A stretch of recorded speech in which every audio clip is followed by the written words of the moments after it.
Sa gahapon, gisugda nato pagpamati ang story of creation sa book of Genesis chapter 1. Gitiwas karon sa atong unang pagbasa.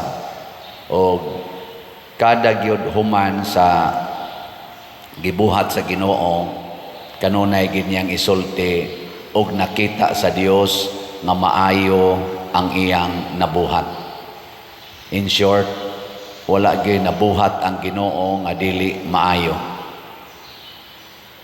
Lingi ay mong tupad na maayo pa ka, na maayo pa ang imong kinabuhi. Pero daghan ang nagsulti karon na ang kalibutan nagmasakito na. Gani naiuban mo sulti naghingutas na.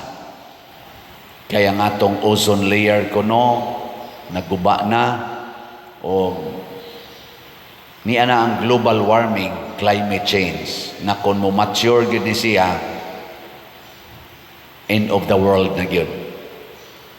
Ang ato ganing mga, dilabi na din sa Pilipinas, ang atong mga kalasangan, ang atong mga kadagatan, mga kasapaan, nangaguba na, hugaw na, destroyed na. Ang ato sa mga pagkaon, daghan na kayo mga matod pa nila mga cancer cells na naa diha. Mao bitaw kadaghana nato karon na naganto sa sakit na cancer. Nilingay mong tupad ing nanana kay cancer. Ing na ba? na naglakaw-lakaw karon, wa na. Cancer na, nagani uban. Lipay-lipay pa, pader, cancer-free na ko, igdangtag pila ka buwan, tuanan, ibalik na sang cancer. Patay na yun. Mga batanon pa kay karon, gipang cancer na. Ngano na? Kidney failure, siging dialysis, daghan kayang galinyas, kunanas dialysis. Kanalang papakalawaton ko nga to sa ospital, ato ta sa renal section pader, na ipakalawaton, adto na kunto na naglinya, ilang mga dugo, di as makina. Ana. Basin din na inisimba, nagdialysis na. Sa ato mga politisyan, wa ka sila'y cancer karon, kanang nanagan. Sugod ra baron sa official nga campaign para sa atong May election, way mga gipang cancer ana nila.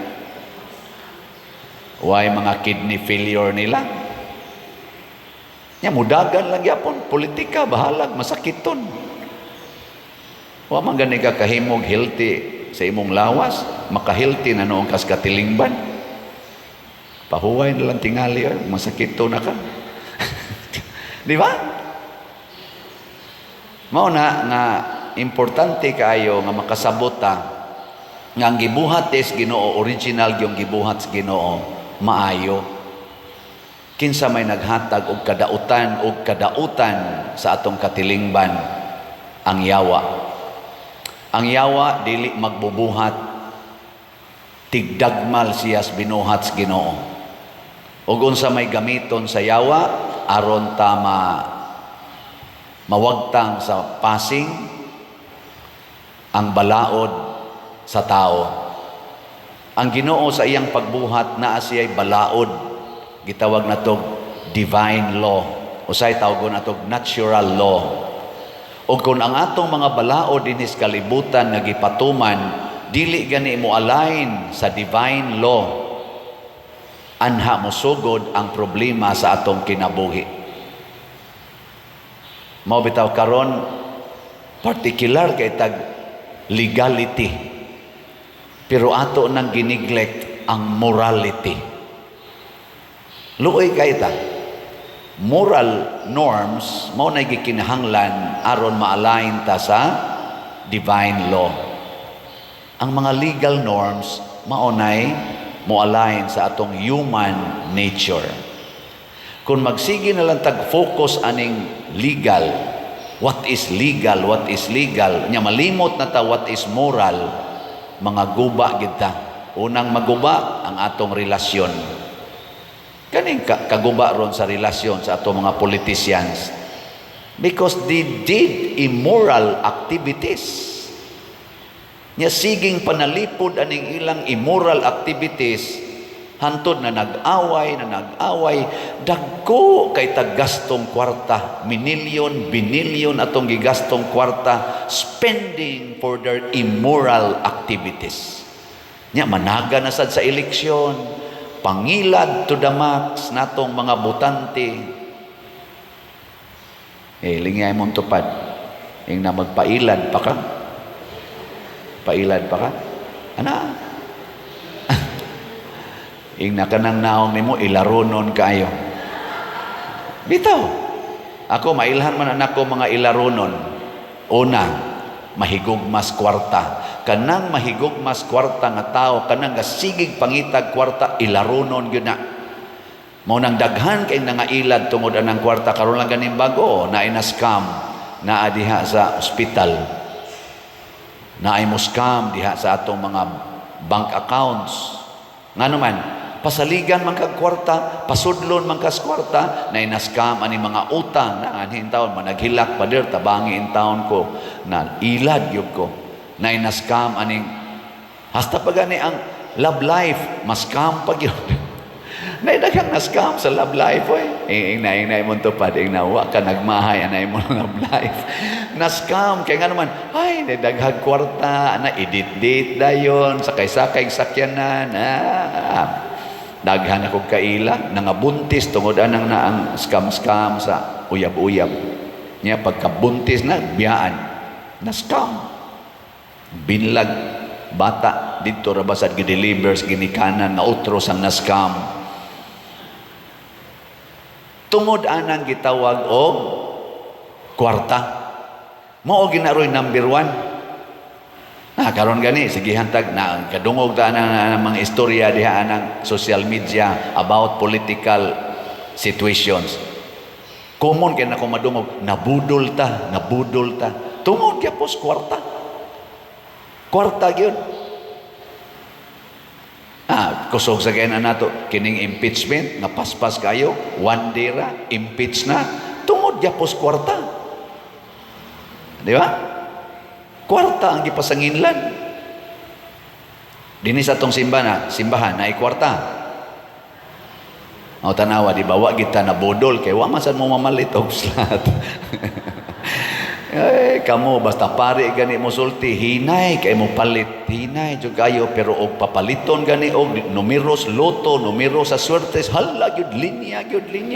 Pero ingnon gito palit mo slot kay tagaan mo sa Ginoo og grasya. Asa maminaw. Because nailad ta siyawa. Kwarta ang iyang gisulti. Tanawa si Kristo, kwarta ba ang iyang gigamit? Dili. Gugma ang iyang gigamit. Ang mahal nga birhen, kwarta ba ang iyang gigamit? Sa diyang nagpakita siya dito sa Our Lady of Lourdes, ngadto sa 14-year-old na sa tingan na to, Bernadette. Asam din ang Lourdes? Germany o France? France, Ang samtong tuiga.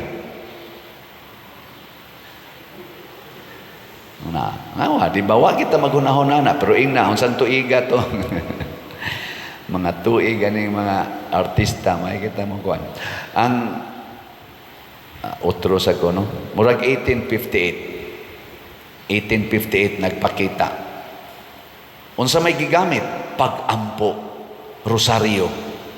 Pagtuo ang gigamit sa mahal nga birhen. Buhia ang pagtuo. Ang masakiton nga bata, dalagita 14 years old mo iyang gipakitaan aron pag matuod nga gamiton sa Ginoo ang kaning mga pobre, mga huyang dito sa Our Lady of Fatima. Ang gipakitaan sa mahal nga birhen, mga bata, kwarta ba'y gigamit? Pagampo gihapon. Pagampo. Mao na nga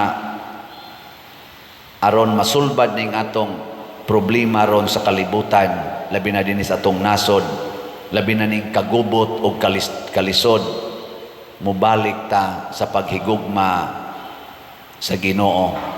dili sa kwarta. Ikaduha nga dali kay tang mailan kanang mahigugma ta sa atong kaugalingon. Kana bang ang atong kaugalingon mo'y atong unahon? Self-centeredness. Ang ato rong mga politicians siging paningkamot nga kumpanya para sa ilang kaugalingon. Pangita mong politisyan nga nangumpanya para sa uban. Kana muna'y butari ug naa. Pero sige lang pangumpanya siyang kaugalingon, may pagka self-centered na. Mabudol ra gyapon ta ana. Kay niglingkod ana ang iya gyapong kaugalingong kaayuhan mo'y hunahunaon before sa community. Kana sang politisyan nga magsigig panghatag og kwarta, pasalig og kwarta, kana mabudol gid ana. Budol ta. Kanang politisyan nga dili mo pasalig og kwarta kung dili tininuod nga pag-alagad, apil na ang pag-antos. Atong tanawon ilang track record. Kusog ba na sila mangwarta? Gitabangan ba nila ang mga way kwarta? O karon na lang na sila ng hatag tungod kay eleksyon na? Mga buangon guys tanan. Ay ko ninyo tutok-tutok eh. Kaya kita din wag kita magpa-elect.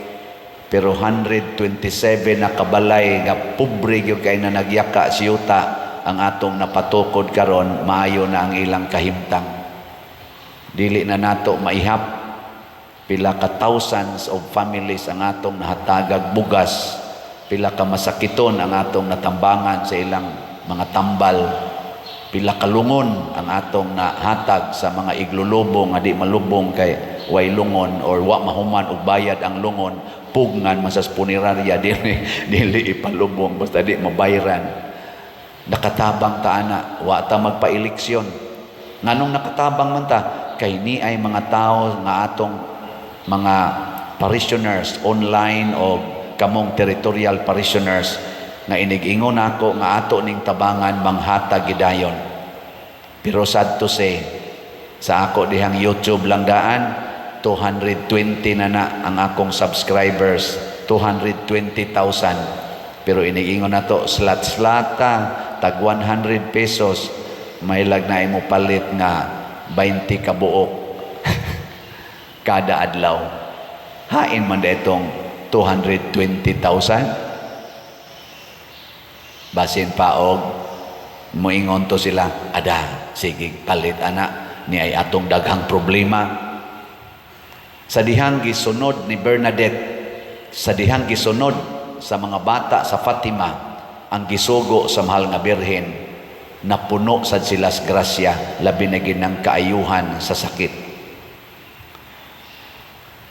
Sa dihang sundo nato ang sugo sa Ginoo, matod pa ni Kristo, sundan ninyo ang pulong sa Ginoo, dili ang pulong sa inyong katigulangan, ihatag sad nato ang kaluwasan. Tagaan tala mo one example, kanang moingon bitaw si Kristo, love your enemies. Doon na ba tayo balaod sa kalibutan nga nagtudlo ana? Natay particular legal law nga nag-ingon love your enemies? Na? Pangita ka mo mga lawyers, i-search ko no. Naabay nag-ingon love your enemies. Nya na pag nag-ingon ba forgive 77 times. Na? Hoy. Na? Og tungod ana, di gyud mag-ayo ang atong relasyon sa usag-usa. Bisag kapila na ta nag-eleksyon, sige tag-ingon, this is a holy, the right of suffrage, a holy, sana ka na, right ba na, tawag na. Kadang ato ko nung butar ba, vote, holy, mana, holy ko nung atong vote, tawag-tawag tag-holy anang unholy. Tanawa, respetuan bagod sa kuan, respetuan bagod sa atong mga katawhan. ang nidaog nga mga politicians ighuman sa eleksyon dili respetuan sa mga napildi. Sigihag atake, sigihan og daot. Ang nidaog sad usahay di sad mo respeto sa nibutar nila. Atakihon sa nila kadtong wa mo butar nila, ilang lisod-lisoron. Ug kinsa tong musupak nila, ila dayong piiton, atakihon, i-impeach pagani.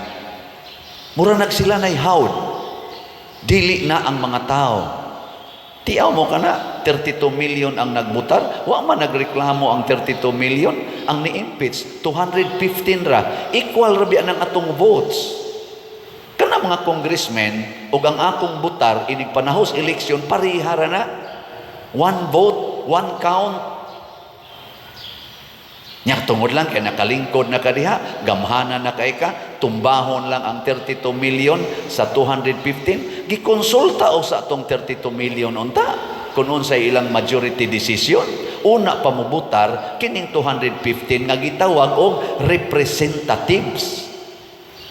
Pero tungod aning atong human standards nga opposite to God's standard, naguba ang kahuli kunuhay sa atong eleksyon.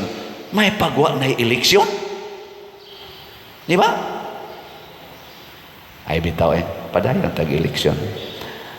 Ato nang suwayan. Naapagining tikas panahos eleksyon. Dili lang panahos kumpanya, tinikasay, kinamangay, kuno.